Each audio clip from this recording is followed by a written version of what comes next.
Alright, this is Kevin Douglas. Just getting back into recording some videos.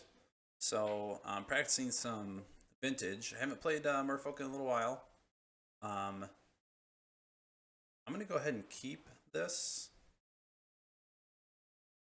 because it has a pretty powerful piece of hate for a lot of decks in the format, and then Ancestral Recall and Black Lotus should be able to get us off to a fast start with Mental Misstep to protect the Ancestral Recall. So I'm going to go ahead and keep. And kind of like I said, just getting back into recording videos. If you look at my posting history on YouTube, it's been a little while. Haven't really updated this list for a while, but I don't think I'd really need to. If I was going to do anything, I'd probably just try out something more like what Uncle Rico typically plays with, like fetch lands and like dig through time and treasure cruise.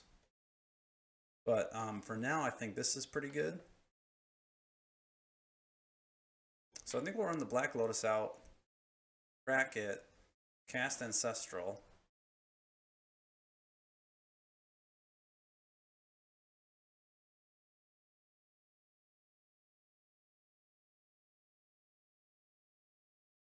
And hopefully draw into some action. It's a little bit risky keeping a hand with no action, but I was hoping that the Ancestral Recall is going to kind of smooth that out. The only problem here is if it gets Force of Willed. Then we can still lead into a Null Rod.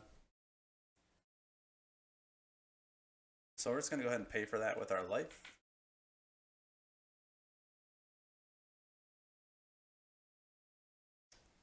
Alright, so I do have Master. So do we go Null Rod this turn, Master next turn? I actually kind of like that. I'm going to lead Island for that reason.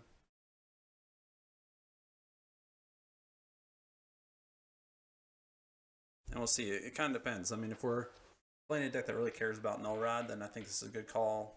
If it's a deck that we need to apply pressure, obviously Master would have been the right call. But at the very least, this Null Rod will hopefully keep the opponent a little bit fair, even if they're not a deck that totally abuses artifacts.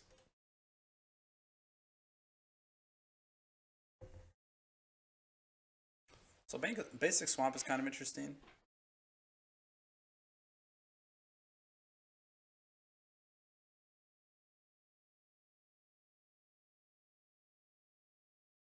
I mean, we led Island and Null Rod, so they might just assume that we are on Merfolk. In which case, maybe they just don't want to run the land out into Wastelands, and they just happen to have their like one basic.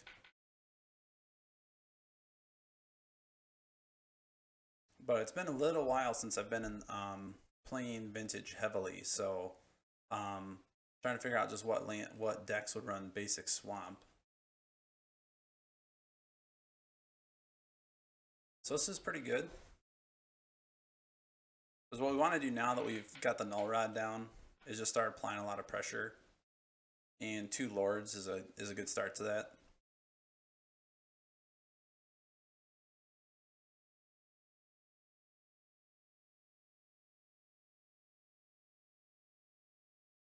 Snuff out.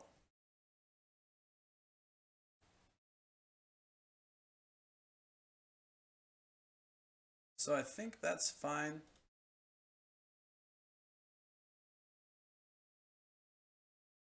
They do take 4 life for that.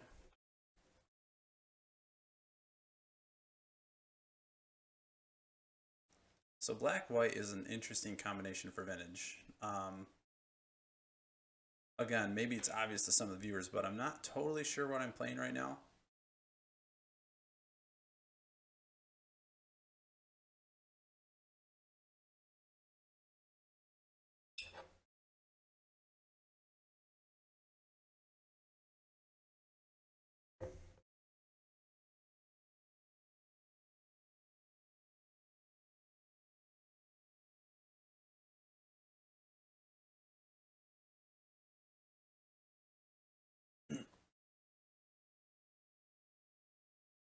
So they're a little bit in the tank on the second main phase.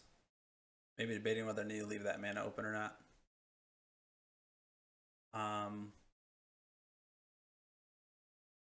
So let's run the Silvergill Adept out. while we have the master in hand to cast it.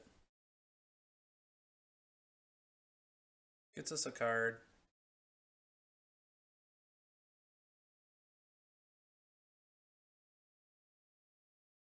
So we'll go ahead and play another island.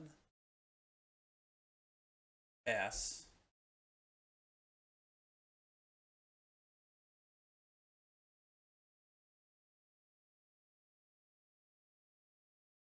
And then next turn we'll go master, and hopefully we'll draw another like 2 casting cost Merfolk, or maybe what would be better is drawing like a True Name Nemesis. If this is a bit more of like a fair deck, it looks like they're main decking, you know, creature removal. They're in black and white, which white makes me think that maybe it's a little bit more fair.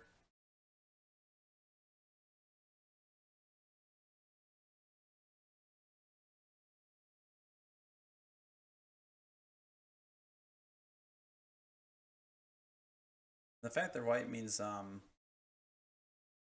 they might be running like Swords of Plowshares if they're one of those fair decks I'm talking about, in which case this Mental Misstep will hopefully protect like Master of the Pearl Trident.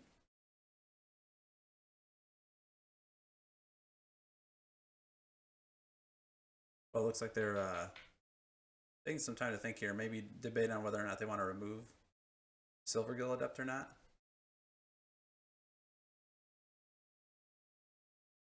Yeah, I'm still kind of at a loss. I'm not totally sure what I am playing here.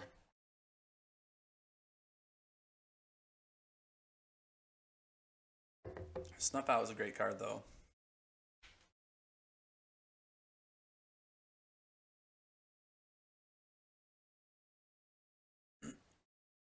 We've already drawn into plenty of mana here, so I'm really hoping that we just draw into some action here.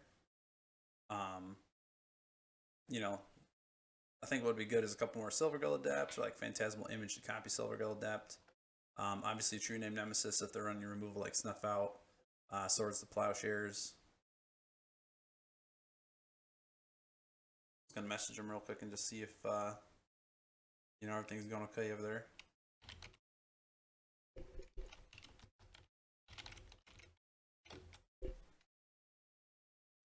I don't see in the chat log that they've been dropped, so not necessarily sure that it's a connection issue. Maybe just something popped up at home or something they needed to take care of real quick. I'm married, have 2 kids, so I'm pretty sympathetic to trying to get these online games in and having to kind of step away for a minute.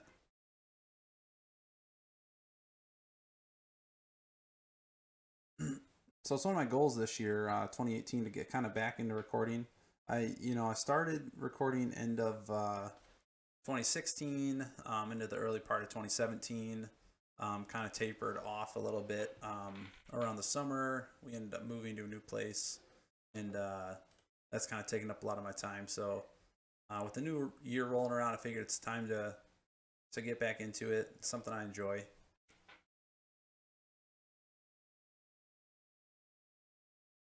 There's a GP Toronto coming up, which the main event's modern.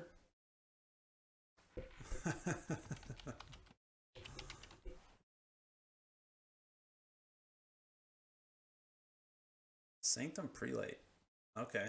So non-creature spells converted mana to cast equal to the chosen number can't be cast. So probably going to choose 2, which is going to be pretty rough for us. So this is really starting to look like, I was kind of mentioning, a fair deck. Oh, they chose 1. Interesting. Oh, non-creature spells. Okay, so this Mental Misstep is now dead. That's fine. We can just pitch to a Force of Will if we draw 1. So unfortunately, guys aren't going to be... They're not going to have Island Walk for free here. But here's that Phantasmal Image I was talking about. And I doubt they run enough blue to where I have to worry about Force of Will. So I'm just going to run this out.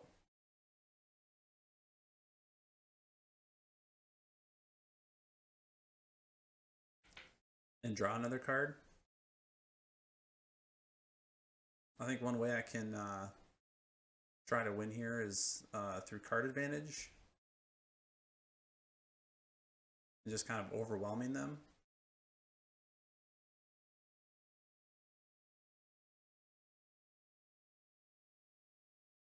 So it might be the right call to, it might have been the right call to play Master and then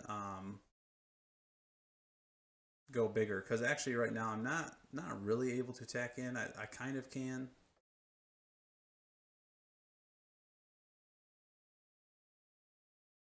If I wanted to kind of sacrifice the Silvergill Adept. So I could just attack in. They might want to trade. Or I could maybe wait for another Lord.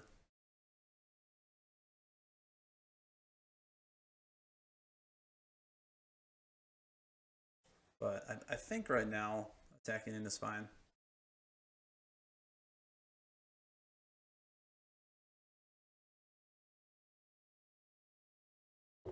If they trade, I'm still ahead on board at the moment.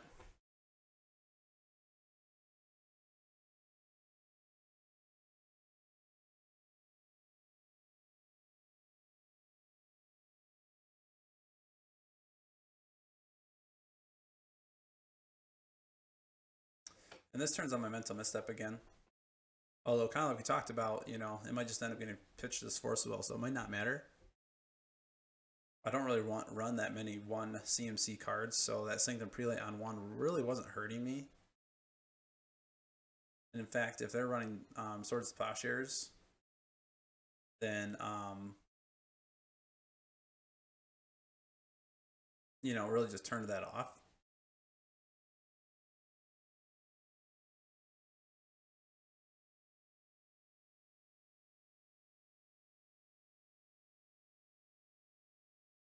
We've got a Mishra's Factory. I think what I really want to draw is a True Name Nemesis.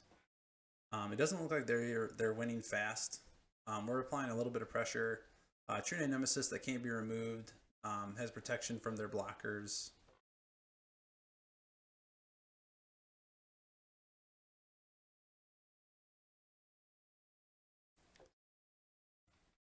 All right, balance. So we definitely want to Force a Will that.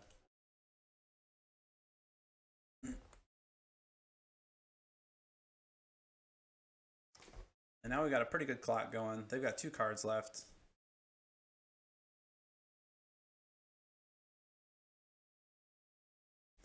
Here's that True Name Nemesis. I could hold on to it in case they've got a way to clear the board again.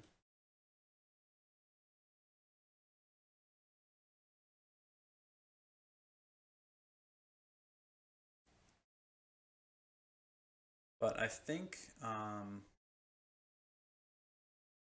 it's a 2-turn clock through their Mishra's Factory, so I'm just gonna go ahead and run it out there.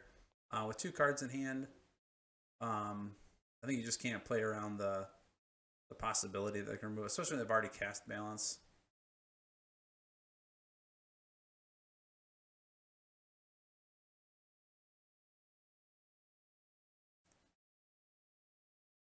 So there's Thoughtseize. That's fine. That actually just puts them down to a 1-turn clock, even if they remove the True Name Nemesis or Master.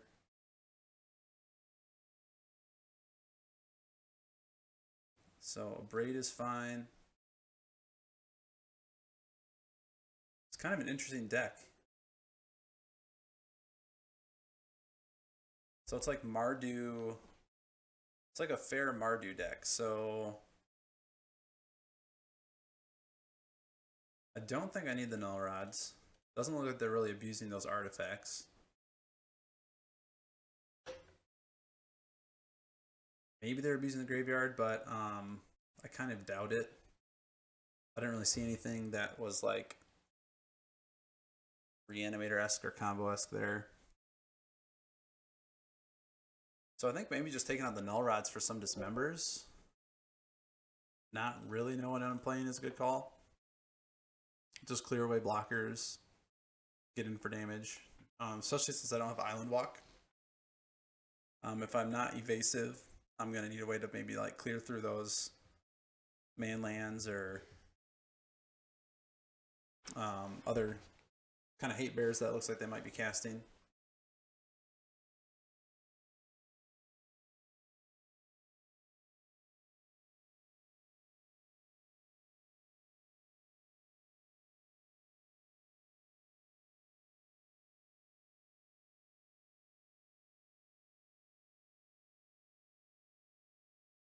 So we're going to be on the draw this time.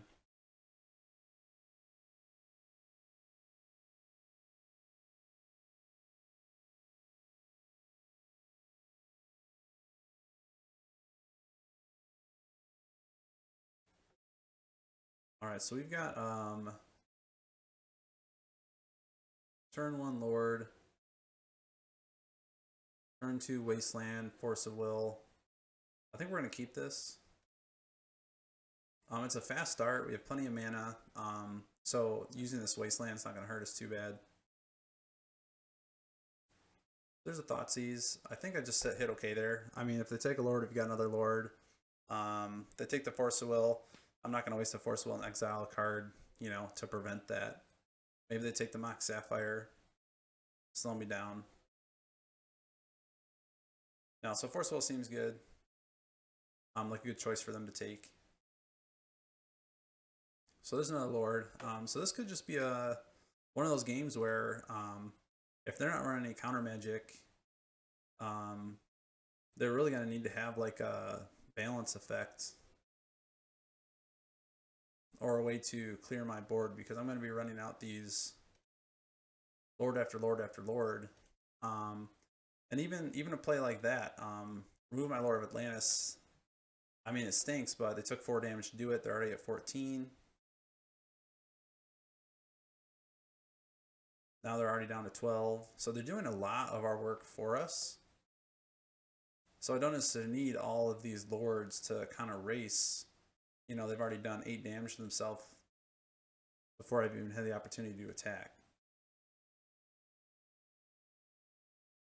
So I'm actually going to hold on to this Wasteland for a white source. Though, honestly, if they've got balance or something, then they could just...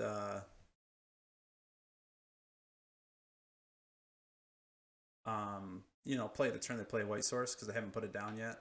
So actually, I think I am just going to go for the tempo play. Destroy their Mutavault.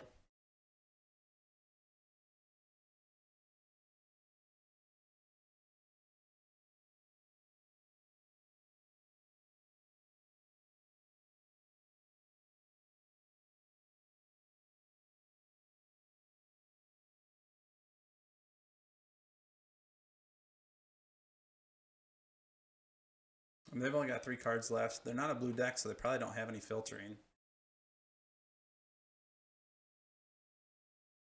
The Silvergill Adept is going to draw us another card.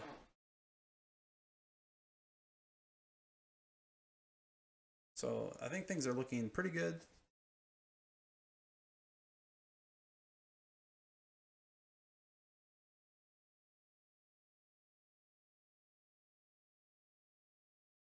Not really sure what they're thinking about this Mutavault here.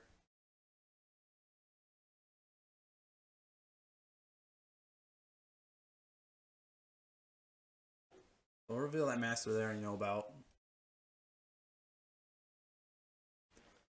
Cool, so drew into a dismember. I'm not, you know, we brought those in because it looked like they were probably going to be better than Null Rod, but not sure how much use we're going to get out of this dismember.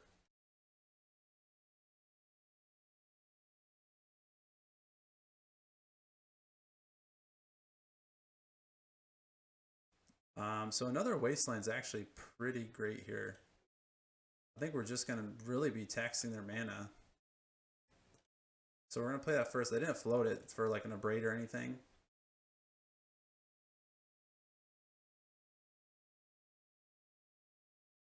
They did have another Snuff Out, but again, at the cost of 4 life. I mean, against an aggressive deck like Merfolk.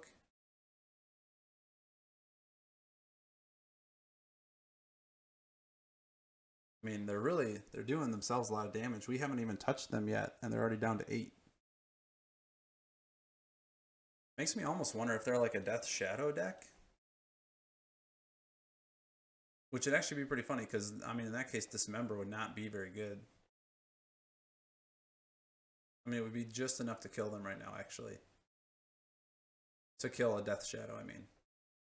But after the Silvergill Adept hits, you know, we're going to get outsized. So, I mean, I'm not sure that's what's going on, but it is kind of interesting with all the Snuff Outs and Thought Seizes, whether this isn't like a Death Shadow deck. In fact, I'm going to message them and find out.